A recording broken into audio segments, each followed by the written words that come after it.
Evangelho do Senhor Jesus Cristo, relatado por Mateus, no capítulo de número 8, a partir do versículo de número 5. Assim diz a poderosa palavra de Deus. Mateus 8, no verso 5. Entrando Jesus em Cafarnaum, dirigiu-se a ele um centurião, diga comigo, centurião, pedindo-lhe ajuda, e disse: Senhor, meu servo está em casa, paralítico, em terrível sofrimento. Jesus lhe disse: eu irei curá-lo. Respondeu o centurião: Senhor, não mereço receber-te debaixo do meu teto, mas dize apenas uma palavra. Diga comigo, uma palavra, e o meu servo será curado. Pois eu também sou um homem sujeito à autoridade, e com soldados sob o meu comando. Digo a um, vá, e ele vai. E a outro, venha, e ele vem. Digo ao meu servo, faça isto, e ele faz. Ao ouvir isso, Jesus admirou-se e disse aos que o seguiam: digo-lhes a verdade, não encontrei em Israel ninguém com tamanha fé. Eu lhes digo que muitos virão do Oriente e do Ocidente e se assentarão à mesa com Abraão, Isaque e Jacó no reino dos céus. Mas os súditos do reino serão lançados para fora nas trevas, onde haverá choro e ranger de dentes. Senta dando glória para Jesus nessa noite. Amados irmãos, o tema da mensagem que o Espírito Santo me concede para esta noite tem por título: Basta uma palavra. Diga comigo, basta, diga mais forte, basta uma palavra. Amados irmãos, esse texto que ora lemos fala de um momento onde o nosso Senhor Jesus Cristo estava em sua terra, estava em Cafarnaum, no momento onde ele acabara de curar um leproso. Em Mateus 7, no verso de número 1 ao 5, a palavra vai continuar nos dizendo, principalmente no verso de número 5, que se aproxima dele um centurião. E esse centurião, ele tinha autoridade. Esse centurião, ele era um homem que dirigia um pequeno grupo de exército, um pequeno grupo de soldados. Esse centurião, ele, assim como Mateus descreve, ele tinha debaixo do seu governo, do seu comando, da sua autoridade, homens que, quando ele falava, esses homens obedeciam a ele.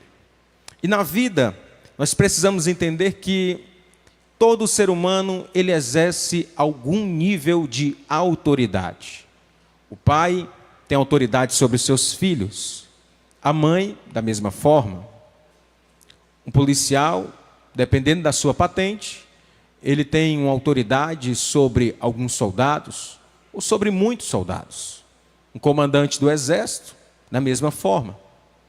Mas até mesmo uma criança, ela exerce desde a sua infância algum nível de autoridade. Cuidando de um pequeno animal, cuidando de um papagaio, cuidando de um gatinho. Todo ser humano, desde a sua infância, ele acaba exercendo algum nível de autoridade. Mas também, todo ser humano tem uma resistência à autoridade. Quando crescemos, os filhos começam a querer questionar a autoridade do pai. Começam a querer questionar a autoridade da mãe.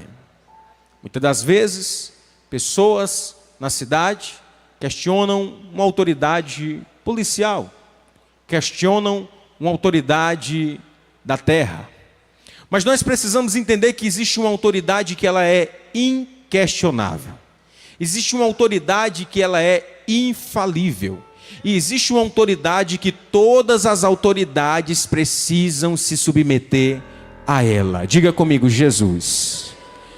E este centurião, logo sendo um homem de autoridade, ele vai até Jesus. Pergunte para mim por quê? Porque toda autoridade, ela é limitada. Vou repetir. toda autoridade, ela é limitada. Bispo, eu sou pai, você manda no seu filho, mas no filho dos outros você manda? Não. Toda autoridade ela é limitada. Aqui na igreja tem policiais. Eles são policiais na nossa nação. Mas em outra nação, a autoridade deles não é válida. Sim ou não, meus irmãos? Sim, eu estou falando de tudo. Na vida, toda autoridade é limitada. E esse centurião sabia que a autoridade dele ia somente até os soldados que ele exercia autoridade. Mas quando ele olha para Jesus, ele vê que Jesus tem uma autoridade ilimitada. Ele sabe que Jesus tem uma autoridade tanto sobre os homens, mas também ele tem autoridade sobre as enfermidades. E ele tinha um servo dentro de casa, que apesar dele ter autoridade sobre o servo de dizer vá e ele ir, ele não tinha autoridade sobre o servo de dizer seja curado e ele ficar curado. Bispo, por que o senhor está pregando? Escute, eu estou pregando essa palavra dizendo basta uma palavra, não do bispo, não da bispa, não de um irmão, não de uma diaconisa, mas eu lhe digo, basta uma palavra de Jesus para nossa história ser mudada. Por quê? Porque toda autoridade ela é limitada, mas a autoridade de Jesus ela vai aonde a autoridade do homem não chega, aonde o médico não chega, aonde a polícia não chega, aonde o presidente não chega, a autoridade de Jesus está indo lá, profeta. Aleluia, aleluia, aleluia. Centurião sabia que ele tinha autoridade sobre homens quanto ao quesito militar, mas a autoridade espiritual ele não tinha. E o que é que ele vai fazer? Ele vai buscar a pessoa certa. Ele vai buscar o Filho de Deus. Ele vai até Jesus e vai dizer: Senhor, eu tenho um servo que está à beira da morte. E ele está precisando de um milagre. Jesus vai dizer: eu irei curá-lo. Só que o que chama a atenção é a resposta do centurião. Pois o centurião vai dizer: Senhor, eu não sou digno de te receber na minha casa. Bispo, ele morava numa casa simples? Provavelmente não. Provavelmente ele morava numa casa muito bela. Pois no tempo de Jesus Cristo, no momento onde o Império Romano se estabelecia sobre o povo de Israel, dominando com autoridade policial, certamente um centurião ele tinha uma vida muito favorável. Mas ele reconhece que Jesus tinha tanta autoridade, Jesus era tão poderoso, que ele se sentia pequeno perto de Jesus, que ele considerava a sua casa muito simples para receber Jesus dentro dela. Nós precisamos entender que, por mais que Deus venha fazermos conquistar, vivermos sonhos, milagres, maravilhas, nós sempre seremos pequenos mediante ao tamanho do nosso Deus. Nós sempre seremos frágeis mediante a fortaleza do nosso Deus. E este homem está dizendo: Senhor, eu não sou digno nem de te receber debaixo do meu teto. Diz apenas uma palavra e o meu servo ele vai ser curado.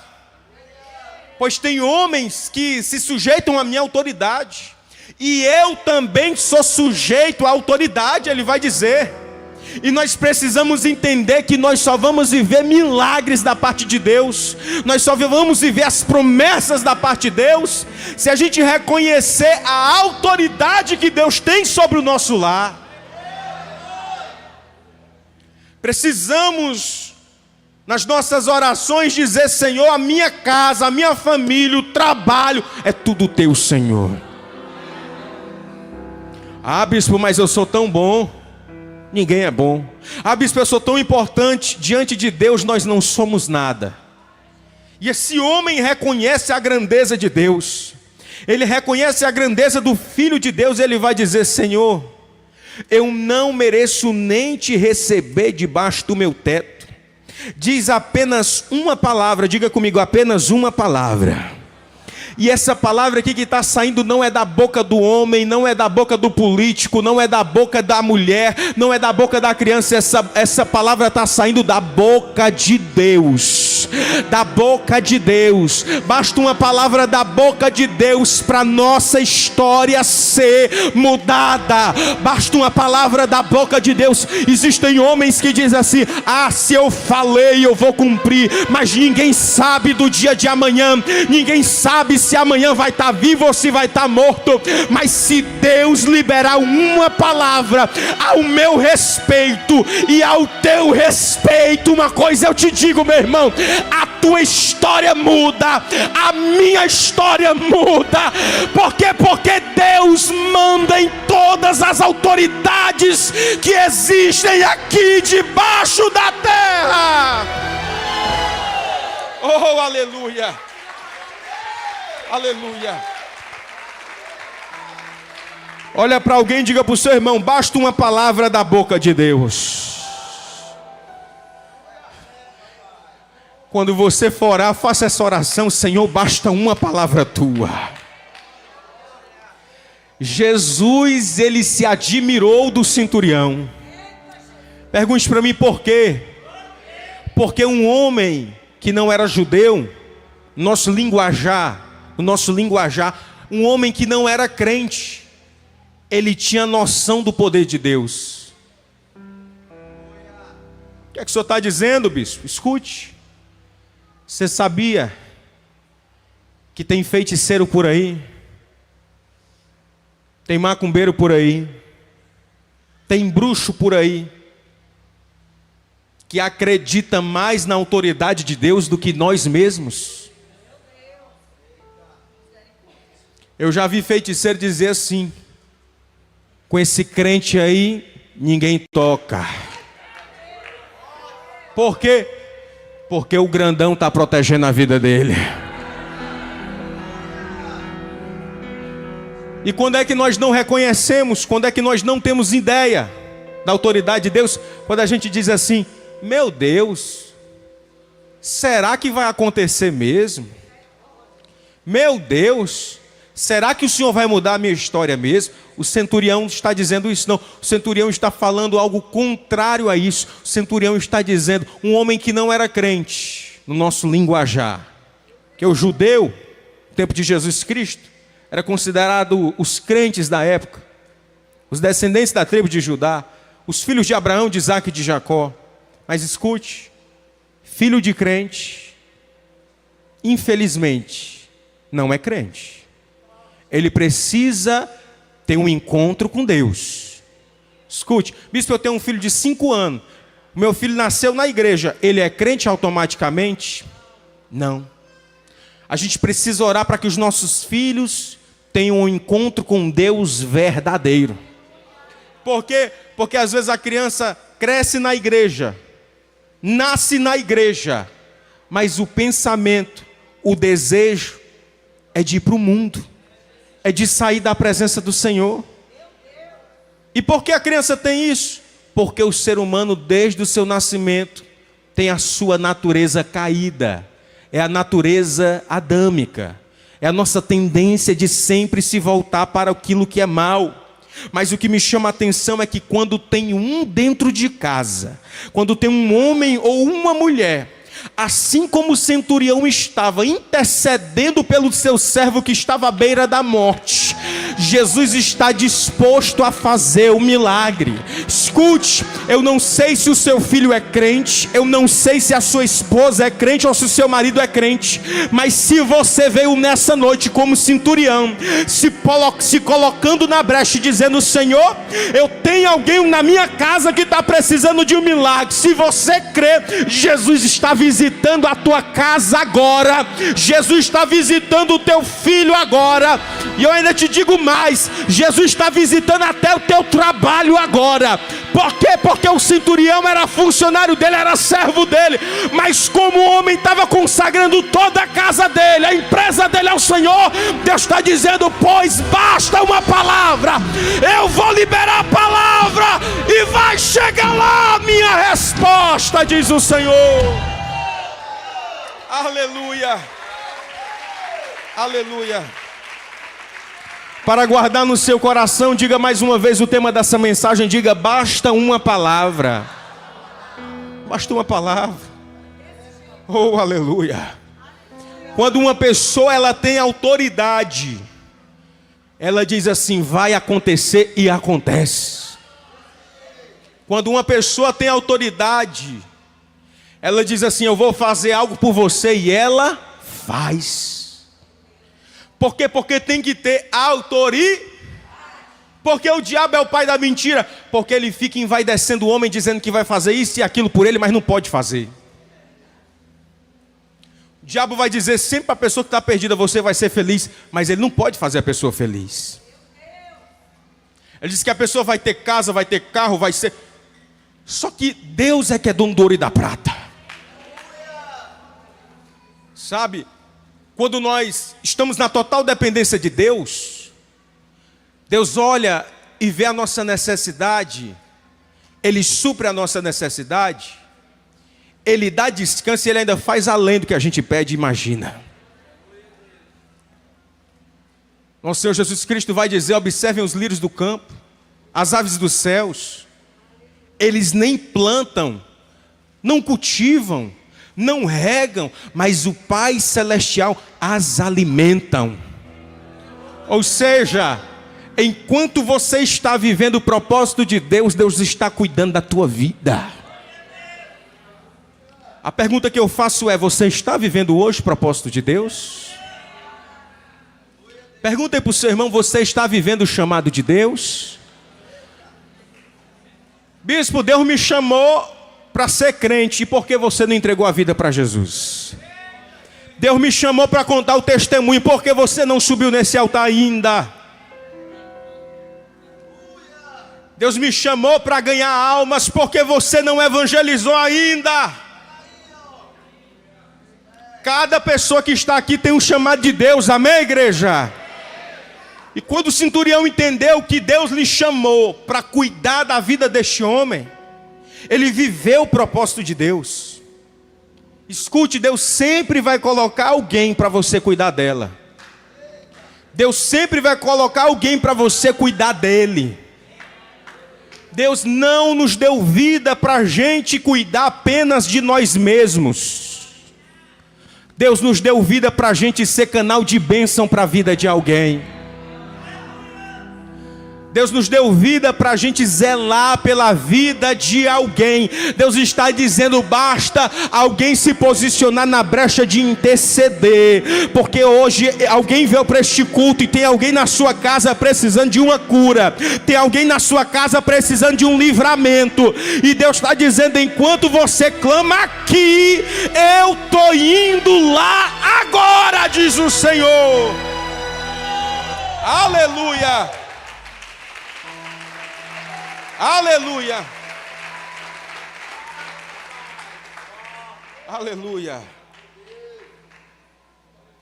Quando você vive o propósito de Deus, quando você está vivendo o chamado de Deus, enquanto você está obedecendo a Deus, Deus está visitando a tua casa, Deus está visitando a tua família, Abaxarai. Agora tem que estar dentro do chamado, tem que estar dentro do propósito, tem que estar fazendo o que agrada o coração de Deus. Se como a diaconisa Ana Maria ministrou, Abigail, ela entendeu isso. E ela não quis apenas cuidar da sua própria vida, ela evitou uma chacina, porque o seu marido era tolo. E ela vai até Davi e diz assim: tem misericórdia, meu Senhor, tu vais se tornar rei, não suja as tuas mãos, tem misericórdia, porque eu era para estar na brecha, mas eu vim aqui para te pedir perdão pelo meu marido. E aqui vai um conselho para as irmãs: ainda que o seu esposo não seja muito sábio, você tem uma ferramenta poderosa nas suas mãos: a intercessão. Você tem uma ferramenta poderosa que Deus lhe deu: a sua boca. Olha para a pessoa que está do seu lado, diga para ela: a sua boca é profética. Quando a Abigail ela entende isso, ela vai na frente não para falar mal do marido, mas para pedir que Davi tivesse misericórdia do seu esposo. O que me chama a atenção é: Davi tem misericórdia, mas Deus tem justiça. Davi não toca em Nabal, mas Deus tira Nabal da terra. Pergunte para mim por quê?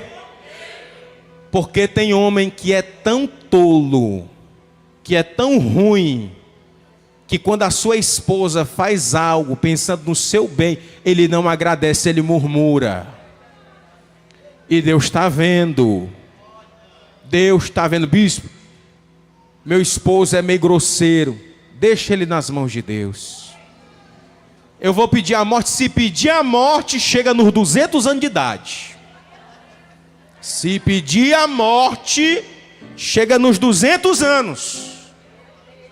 Abigail não. Tem de misericórdia da vida do meu esposo, pois ele não é sábio, infelizmente ele é tolo. Deus está olhando lá de cima e está dizendo: eu vou botar um ponto final na vida deste homem, vou colocar uma vírgula na vida desta mulher, vou dar uma nova chance e ela vai viver uma nova história.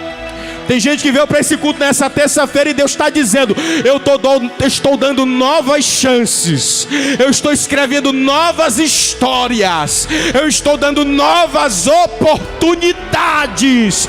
Por quê? Porque se alguém não te valoriza, uma coisa eu te digo: Deus te valoriza.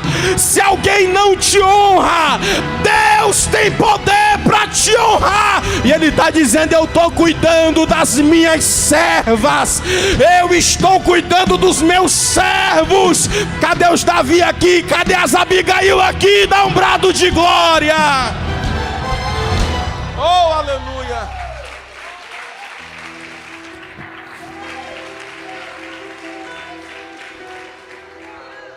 O dia que você vê alguém dizendo assim: bora abrir um propósito para Deus matar alguém, pode sair de perto dessa pessoa. É macumbeiro gospel. Isso daí não prospera não. Já se levantaram até contra a minha vida para dizer uma marmota dessa. Irmão, no dia que eu orar pedindo a morte de alguém, Deus me mata. Eu tenho que pedir a Deus é misericórdia. Eu tenho que pedir a Deus é graça. Que é graça? É o favor não merecido.